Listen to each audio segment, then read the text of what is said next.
Tao po, survey lang po. Ano po yun? Survey lang po. May jowa po? Ay, wala na. Babalikan mo pa? Ay, hindi na. Naka-move on na. Matagal na. Pero mahal mo pa?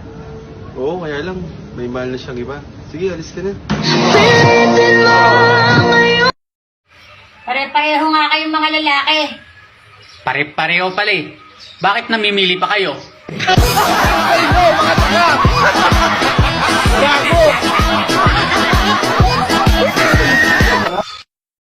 Alam nyo ba, na sa sobrang hirap ng buhay namin dito sa probinsya,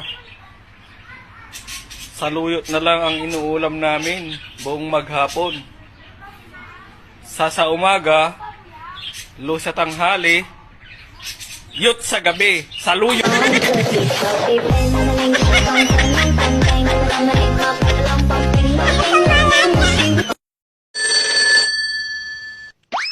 Hello? Gusto kita. Ganun ba? May gusto ka ba sa akin? Wala. Sige, bababa ko na yung phone. Teka, wag mo muna ibaba. Hindi mo pa nga tinatanong kung mahal kita eh. Ayaw nga pala. Mahal mo ba ako? Hindi.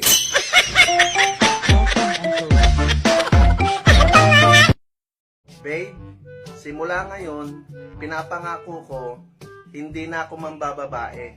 Wow! Ikaw na lang ang mamahalin ko. Ako din, babe. Simula ngayon, yung panglimang anak natin, pinapangako ko, ikaw na ang magiging ama.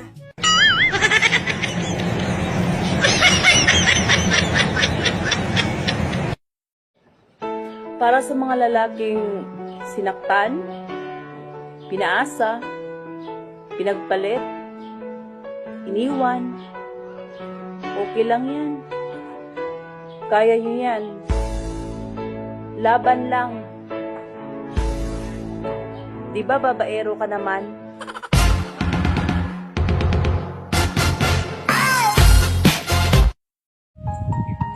Walang buhay na permanente sa mundo, lalo na't pandemic ngayon. Kaya kung ako sa'yo, kainin mo na lahat ng gusto mong kainin. Kung pagbibigyan kang kumain ng masarap, kailan mo ako titikman?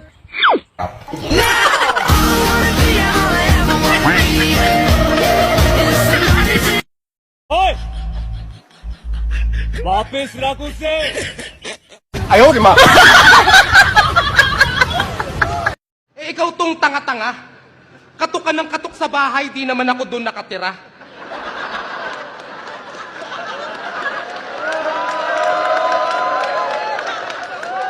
Hindi ka kasi makapaghintay. May nalalaman ka pang, ipapabarangay kita. Nananakot ka ba? Hindi pa nga ako sumasahod, nakasahod ka na. Pag ikaw nahuli kong nagpabayo sa iba, tatahiin ko yan.